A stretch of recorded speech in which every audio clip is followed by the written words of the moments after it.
guys, welcome back to my channel. Thank you for being here yet again. I really appreciate the people who stop by and give a little love to this small channel. We here in Ontario are pretty much backed into lockdown again, so that means back to school online, and I'm actually back to work now after the Christmas break. So the days of spending a few hours getting things cleaned up or deep cleaned are behind and hopefully in front of us, but they're not happening right now. So I'm focusing on trying to just do a little bit each day to sort of stay on top of the mess. Today I am going to tackle the bathroom. I have not done a really thorough deep clean of the bathroom probably in a couple months, so I just felt like this was the room that needed it the most. And then after we get finished cleaning the bathroom, I am going to show you a supper I made that was all done in the Instant Pot, and my youngest loved it, ended up eating it for leftovers and wanted more.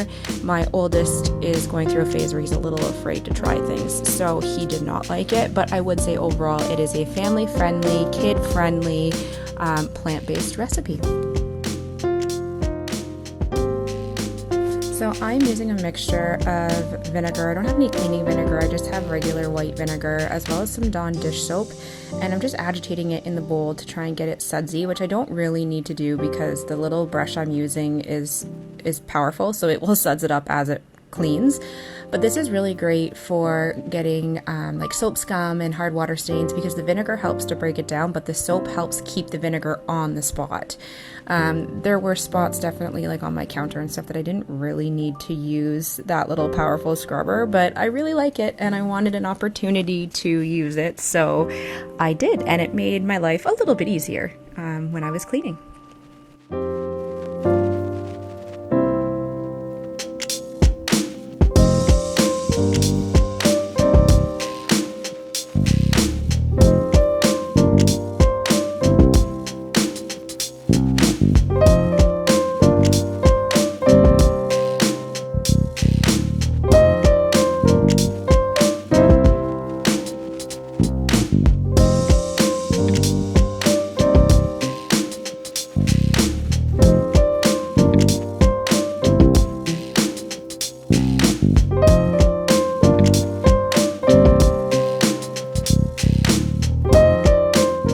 These kinds of areas are really what this little scrubber brush is really good for, getting in those nooks and crannies on your faucets and around your taps and kind of in behind where maybe it's harder to get a cloth in your hand. So that is definitely a plus for using this brush.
So just in case you didn't know, the little clips on your toilet seat lid that actually hold it to the bowl, you can actually lift them up and clean under there normally.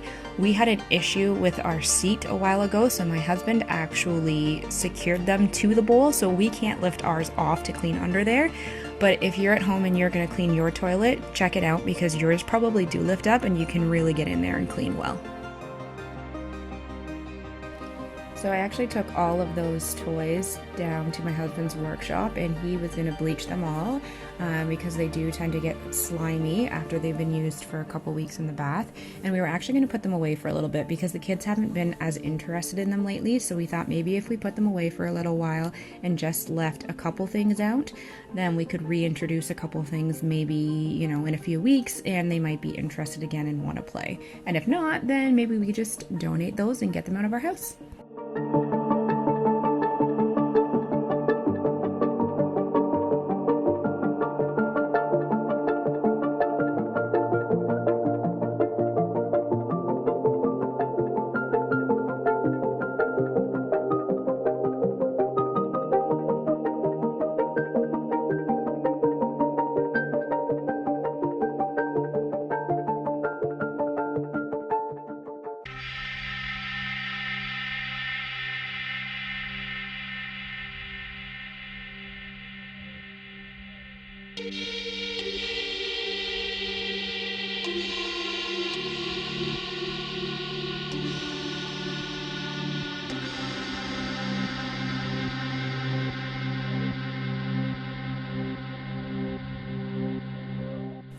This that I'm cleaning right now is a little contraption my husband made up. It's going to be a secondary fill system. We have a 6-foot tub that takes a long time to fill up.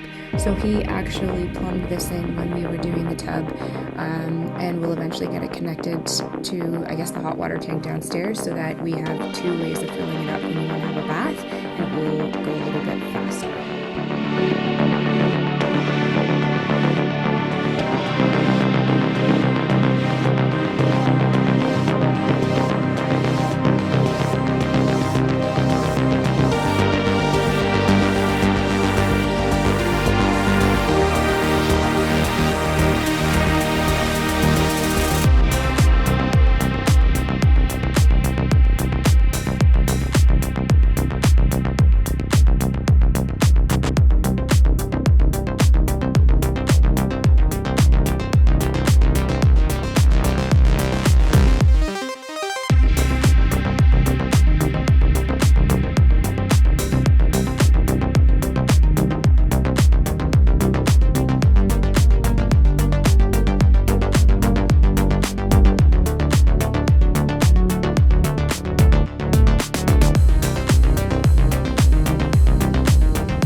This is a squatty potty. You've maybe seen it in my other videos.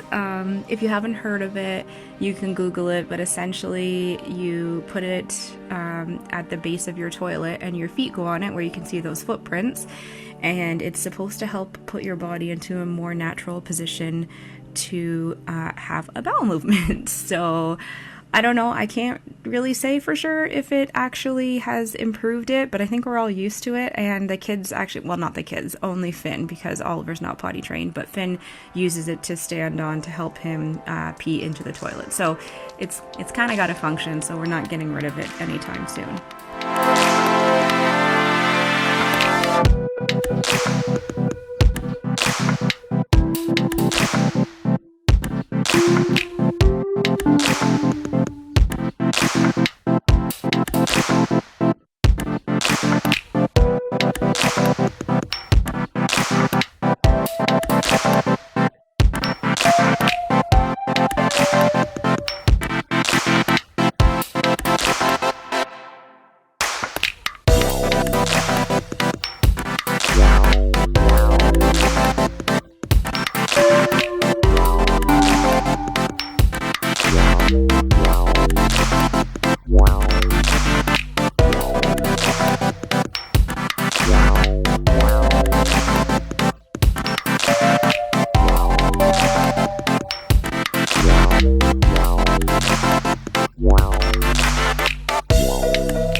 I'm kind of hoping other moms out there will relate, but it's so hard to deep clean a room like this, and you just know in the back of your mind that, like, literally that night at bedtime, there's probably going to be toothpaste stains back in the sink, and splatter on the mirrors, or, pee on the seats, or all those fun things. And I do have to say, after I had finished cleaning and I was waiting for the bath mats to dry so I could put them back down, I heard my husband go in there, and I did yell at him, go use the other bathroom, because I was like, if I can just keep this perfect, just, for like an hour to enjoy the work I did.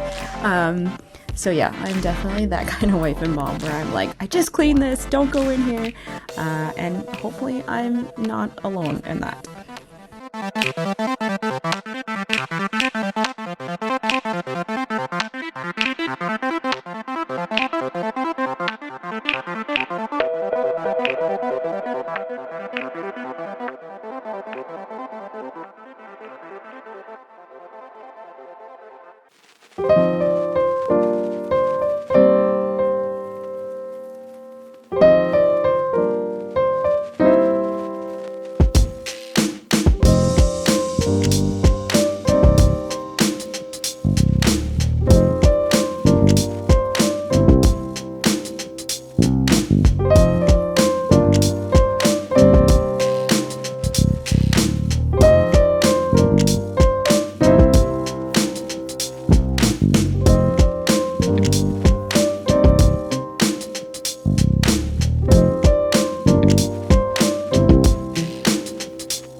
I have to say, this is a small bathroom. It's not a big bathroom, and this still took me a long time. So I cannot imagine people who have big bathrooms, or like multiple big bathrooms in their home, the time it has to take to clean those. I think if I am ever lucky enough to have a home that big, I'm gonna have to make sure I budget for some assistance, because oh my gosh, I cannot imagine the time it would take to keep everything clean.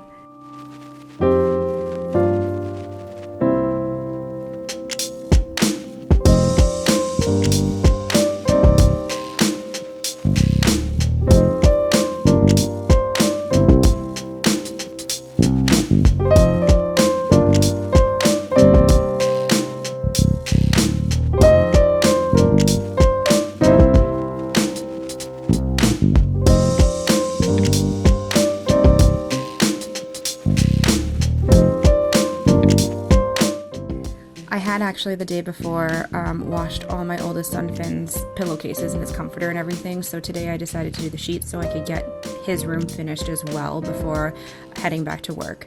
So I did decide to quickly go through his room and remake his bed and just tidy up a little bit in there. Usually when I do the kids' beds, if their rooms are messy, I will just sort of tidy up and vacuum, because it feels weird to have these nice clean sheets and bedding going into a room that's dirty. I prefer it all to just be clean.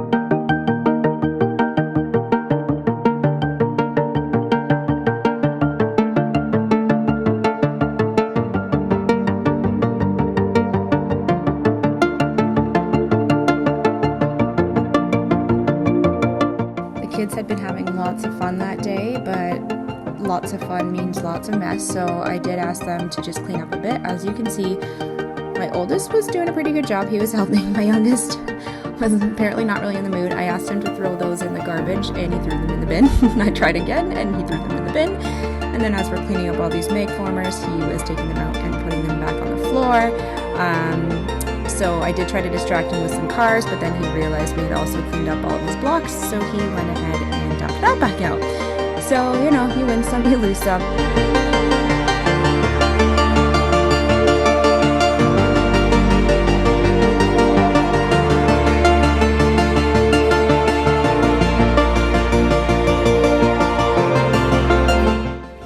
So tonight for dinner, I am making a bolognese sauce in the Instant Pot.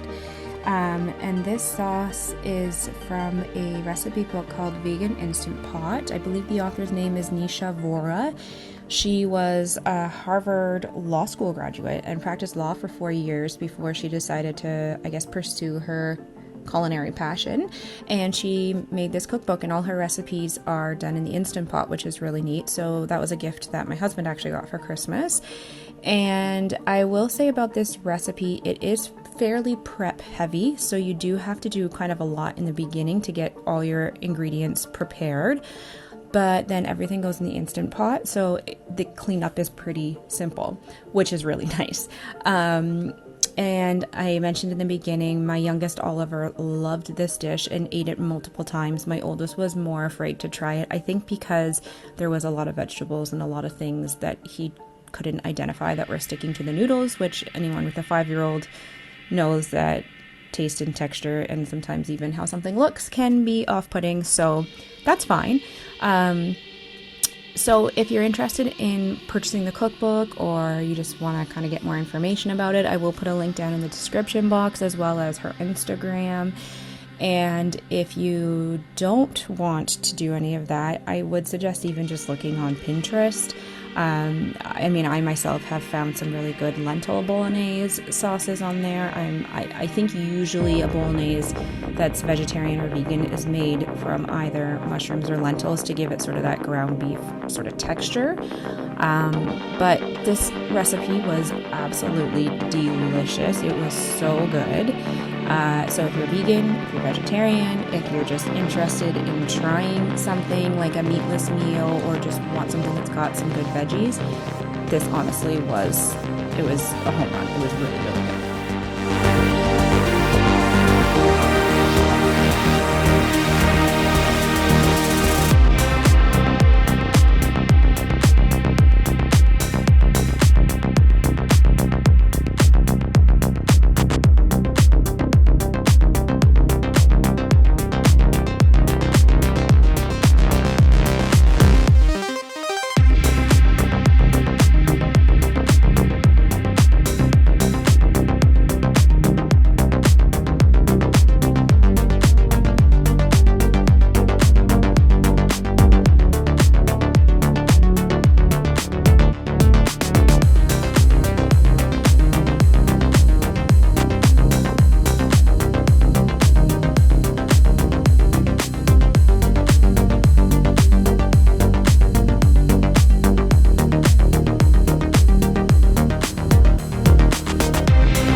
Do a shameless plug here for walnuts. Any nuts, really great healthy fats. They're really good to include in your diet. They also have been shown to help lower cholesterol and triglycerides, which are really, really great at lowering your risk of cardiovascular disease, especially as you get older. This recipe called for red lentils. There's a bunch of different types of lentils that are available, I would say, in most grocery stores. There's brown, green, red, beluga, which I believe are black lentils, and they're super good for you as well. They are a great source of iron, they're a great source of protein, and they are packed with your B vitamins as well as magnesium and potassium. So another really great thing to add to your diet.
it for today's video. Thank you so much for watching. I hope I motivated you to just clean one room in your house. If you are like us and you have young kids and you're trying to do online school and you're trying to work and you've just got a bunch going on in your life, then I hear you. I empathize with you. We are in it together.